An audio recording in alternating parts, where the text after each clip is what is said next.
بسم اللہ الرحمن الرحیم۔ السلام علیکم معزز ناظرین انفومار۔ آج سے تقریباً 20 سال پہلے کی بات ہے کہ ہمارے گاؤں سے شہر جانے والی سڑک کچی تھی۔ کچی سڑک کی وجہ سے آنے جانے والے لوگوں کو بڑی مشکلات کا سامنا کرنا پڑتا تھا۔ ظاہر بات ہے سڑک کچی تھی، اس لیے آمد و رفت کے لیے گاڑی بھی آ جا نہیں سکتی تھی، لہٰذا لوگ بیل گاڑی یا ٹانگوں پر شہر جایا کرتے تھے۔ سواری کے لیے زیادہ تر ٹانگیں اور سامان وغیرہ جیسے کھاد اناج وغیرہ لانا یا شہر لے جانا پڑا تو بیل گاڑی پر لاتے تھے۔ شفیق بھائی کی بھی ایک بیل گاڑی تھی جسے چلا کر وہ اپنا گزر بسر کرتے تھے۔ ان کے دو طاقتور اور خوبصورت بیل تھے۔ بڑے ذمہ دار اپنے اناج ٹریکٹر ٹرالی پر لے آتے جاتے تھے اور چھوٹے ذمہ دار یا عام لوگ اپنا سامان شفیق بھائی کی بیل گاڑی پر لے جاتے تھے۔ شفیق بھائی کی بیل گاڑی پورے گاؤں میں مشہور تھی۔ جس کو جو بھی کام پڑتا وہ شفیق بھائی کو ہی کہتا تھا۔ شفیق بھائی دن بھر میں پورے گاؤں کے 2 چکر لگاتے تھے اور شام ہونے سے پہلے پہلے گھر آ جاتے تھے۔ وہ شادی شدہ اور 3 بچوں کے باپ تھے، 2 بیٹیاں اور 1 بیٹا تھا۔ ان کی بیوی نیک اور گھریلو خاتون تھی۔ بڑی بیٹی 13 سال اور چھوٹی 10 سال اور چھوٹا بیٹا 8 سال کا تھا۔ شفیق بھائی اپنی زندگی میں بہت خوش ہیں۔ گزارا ان کا بہت اچھا ہوتا تھا۔ زندگی میں ہر طرح کا سکون ہی سکون تھا۔ پھر کچھ ایسا ہوا کہ ان کی زندگی میں ہلچل مچ گئی۔ اس سال گندم کا سیزن تھا۔ ہر طرف گندم کی کٹائی ہو رہی تھی اور پھر گندم کی خرید و فروخت بھی شروع ہو گئی۔ ہر کوئی اناج اپنی ضروریات کے لیے اکٹھا کرتا، کوئی اکٹھا کر کے شہر لے جا کر بیچ دیتا۔ گاؤں مغرب کی طرف اور شہر مشرق کی طرف تھا اور درمیان میں ایک لمبا دھول مٹی گھٹا اٹھتا ہوا ایک راستہ تھا۔ شہر اور گاؤں کے بیچ میں ایک پرانا بنگلہ تھا جو راستے پر ایک طرف کچھ فاصلے پر درختوں کے جھنڈ کے درمیان میں کھڑا تھا۔ یہ بنگلہ آزادی سے پہلے سکھوں کا تھا، دوبارہ آباد نہ ہوا۔ بنگلہ 4 کمروں پر مشتمل 4 منزلہ تھا، یعنی پہلی منزل پر 4 کمرے، دوسری، تیسری اور چوتھی پر بھی 4 کمرے تھے، جس کے ارد گرد حویلی نما دیوار جو کہ گر چکی تھی اور بنگلہ ابھی تک کھڑا ہوا تھا۔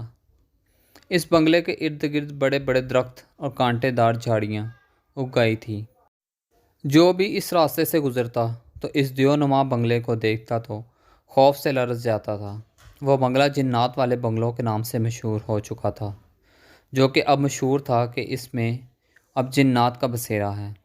جو بھی اس راستے سے گزرتا اسے بنگلے کے اندر سے باتیں کرنے کی یا بچوں کے رونے یا ہنسنے کی آوازیں سنائی دیتی۔ کبھی کبھی اس راستے سے گزرنے والوں پر پتھر برستے تھے جن سے بہت سارے لوگ زخمی بھی ہوئے تھے۔ کبھی کسی کو درختوں کے قریب اونٹ چرتے دکھائی دیتے، کسی کو گھوڑے کی ہنگنانے کی آواز آتی۔ کچھ لوگ وہاں بچے کھیلتے دیکھتے تھے۔ کچھ لوگوں نے بنگلے کے آخری منزل والی چھت پر لڑکیوں کو کھڑے ہوئے بھی دیکھا تھا۔ کسی نے لڑکیوں کو بال سکاتے بھی دیکھا تھا۔ ان سب چیزوں کی موجودگی سے جنات کی موجودگی کا اشارہ پایا جاتا تھا۔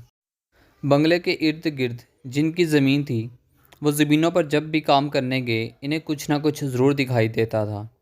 جو کسان ہل چلاتا اسے پتھر لگتے، وہ بیچارہ بھاگ جاتا تھا۔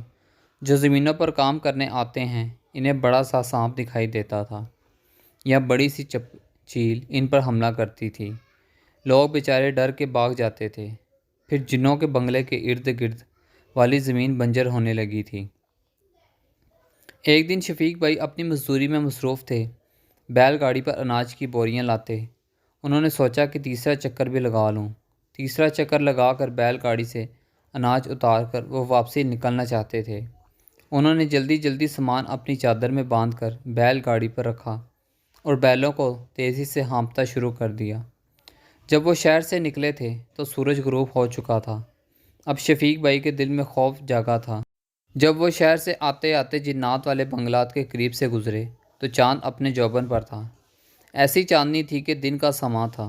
اچانک شفیق بھائی کے کانوں میں کچھ آوازیں سنائی دیں۔ وہ آوازیں بنگلے سے آ رہی تھیں، جیسے بہت ساری عورتیں آپس میں لڑ رہی ہوں، وہ بھی چلا چلا کر۔ عورتوں کے تیز بولنے اور چلانے کی وجہ سے شفیق بھائی کا دماغ پھٹنے لگا تھا۔ شفیق بھائی کی ریڑھ کی ہڈی میں خوف کی ایک لہر دوڑ گئی۔ یا اللہ خیر! وہ تیزی سے بیلوں کو ہانپنے لگے، اور اس طرح ایک دم عورتوں کا چلانا شور ختم ہو گیا۔ اب شفیق بھائی کے کانوں میں چھن چھن کی آواز آنے لگی۔ جب یہ چھن چھن کی آواز قریب اور واضح سنائی دینے لگی تو شفیق بھائی نے مڑ کر پیچھے دیکھا تو حیران رہ گئے۔ کوئی جوان عورت ان کے بیل گاڑی کے پیچھے چلی آ رہی تھی۔ حسین، گورا چٹا رنگ اور سونے کے زیورات سے لدی وہ ان کی طرف بڑھ رہی تھی۔ چاند کی چاندنی میں ان کا حسن غضب ڈھا رہا تھا۔ شفیق بھائی کو خوف نے آ گھیرا اور وہ بیلوں کو تیزی سے ہانکنے لگے۔ ارے رکو تو صحیح! شفیق بھائی کے کانوں میں اس کی آواز ٹکرائی تو انہوں نے بیل گاڑی کو اور بھی تیز کر دیا۔ ارے رکو تو صحیح! مجھے بھی ساتھ لے چلو! وہ شفیق بھائی کی بیلوں کے پیچھے دوڑنے لگی۔ شفیق بھائی نے بیلوں پر لاٹھیاں برسا دیں تاکہ وہ اور تیز چلیں۔ اب وہ عورت بھاگ بھاگ کر بیل گاڑی پر چڑھنے لگی تو شفیق بھائی نے اسے دھکا دیا اور وہ دھڑام سے نیچے گر گئی۔ کچھ دیر بعد وہ دھول میں غائب ہو گئی اور پھر دوبارہ اٹھ کر بیل گاڑی پر چڑھنے لگی۔ شفیق بھائی نے پھر سے دھکا دیا، وہ پھر گر پڑی اور وہ پھر سے اٹھ کر بیل گاڑی پر چڑھ گئی۔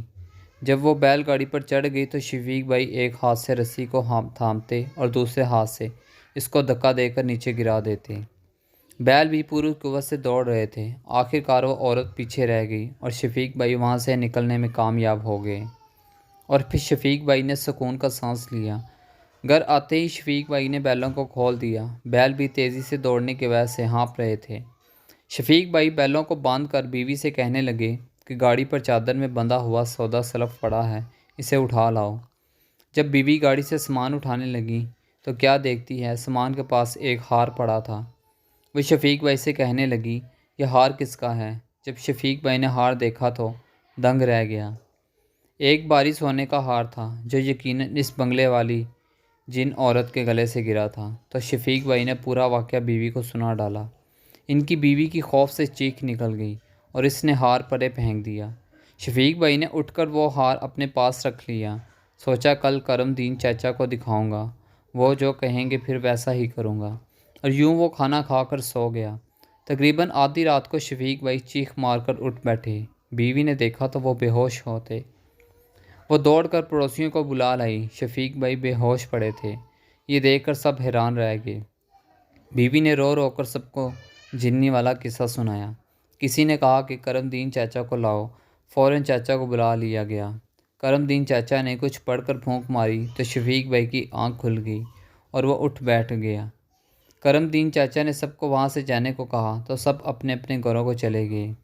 پھر کرم دین چاچا نے اپنے شفیق بھائی سے پوچھا تو شفیق بھائی نے سارا واقعہ سنا دیا۔ شفیق بھائی کہنے لگے کہ ابھی میں سویا ہوا تھا کہ ایک عورت میرے اوپر چڑھنے لگی۔ میں سیدھا سویا ہوا تھا جیسے خواب میں دیکھ رہا تھا، کچھ جاگی اور کچھ سوئی ہوئی کیفیت میں تھا۔ وہ عورت میرے اوپر آ کر سینے کے بل بیٹھ گئی۔ جب میں نے اس عورت کے چہرے کو دیکھا تو اس خوفناک چہرے کو دیکھ کر میں چلا اٹھا اور میں چیخ کر بے ہوش ہو گیا۔ چاچا کرم دین شفیق بھائی کی بات سن کر گہری سوچ میں پڑ گئے۔ اب ہر تیسرے اور چوتھے دن شفیق بھائی کے ساتھ ایسا ہی ہونے لگا تھا کہ آدھی رات کو شفیق بھائی چیخ مار کر بے ہوش ہو جاتے تھے۔ کرم دین چاچا وہ ہار اس بنگلے کے قریب جا کر پھینک آئے تھے، پھر بھی شفیق بھائی پر وہی کیفیت برقرار تھی۔ بیوی الگ پریشان اور بچے الگ خوفزدہ تھے۔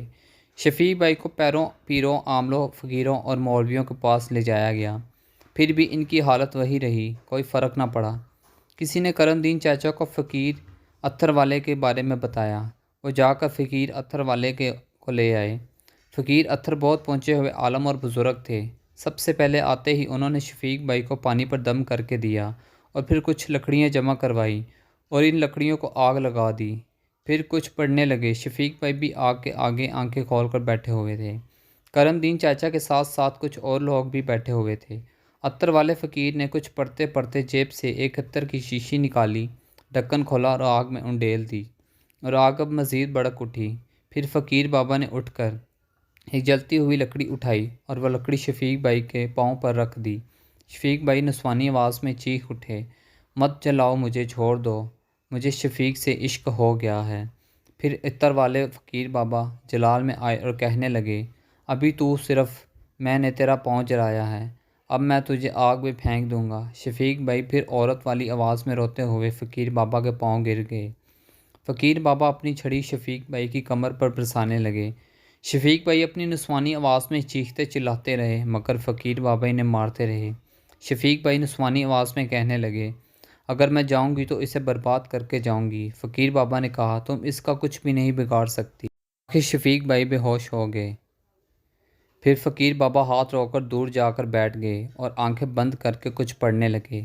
کچھ دیر بعد آنکھیں کھول دی، بجھی بجھی آواز میں کہنے لگے، میں ان کی چھوٹی بیٹی کو بچا نہ سکا، وہ جنی آئی تھی، وہ شفیق بھائی کو مار کر ان کے سب گھر والوں پر قبضہ کرنا چاہتی تھی۔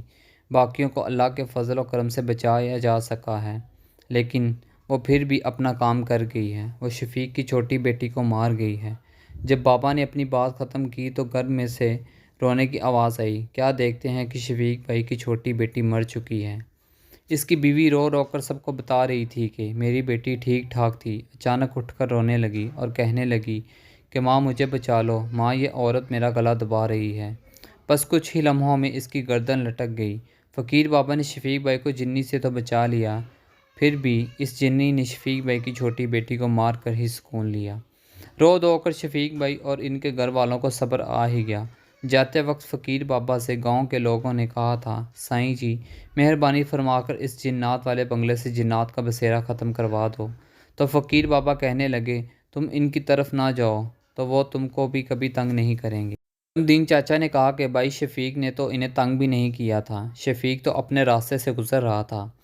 فقیر نے کہا کہ کرم دین جب شفیق وہاں سے گزر رہا تھا تو اس وقت جنوں کی عورتوں میں آپس میں جھگڑا ہو رہا تھا۔ جننی گھر سے ناراض ہو کر باہر آئی تھی تو شفیق بھائی سے اس کا سامنا ہوا۔ وہ شفیق سے مدد مانگ رہی تھی، وہ اس کی بیل گاڑی پر بیٹھ کر جانا چاہتی تھی مگر شفیق نے ہر بار اس کو دھکے دے دے کر اتار دیا۔ شفیق کے اس رویے کے باوجود وہ جنی اس پر عاشق ہو گئی تھی۔ اس طرح شفیق ان کے جنگل میں پھنس گیا۔ یہ کہہ کر عطر والے بابا وہاں سے رخصت ہو گئے۔ یہ جنوں والا بنگلہ آج بھی وہاں اپنی جگہ موجود ہے، لوگ آج بھی اس بنگلے سے خوف کھاتے ہیں۔ کرم دین چاچا اب اس دنیا میں نہیں رہے مگر انہوں نے کچھ لوگوں کو پرانی آیات یاد کروا دی تھی کہ جب بھی اس جنات والے بنگلے کے پاس سے گزرو تو یہ آیتیں پڑھتے ہوئے اپنے لیے خیر و عافیت کی دعا مانگتے ہوئے گزرا کرو۔ شفیق بھائی بھی اب اپنی زندگی میں بہت آرام و سکون سے گزار رہے ہیں، لیکن اس جنی کے نے شفیق بھائی کی اس بیٹی کو مار ڈالا جس بیٹی سے وہ جنون کی حد تک محبت کرتے تھے۔ تھینکس فار واچنگ انفو مور، ملتے ہیں نیکسٹ ویڈیو میں انشاءاللہ، تب تک کے لیے اللہ حافظ۔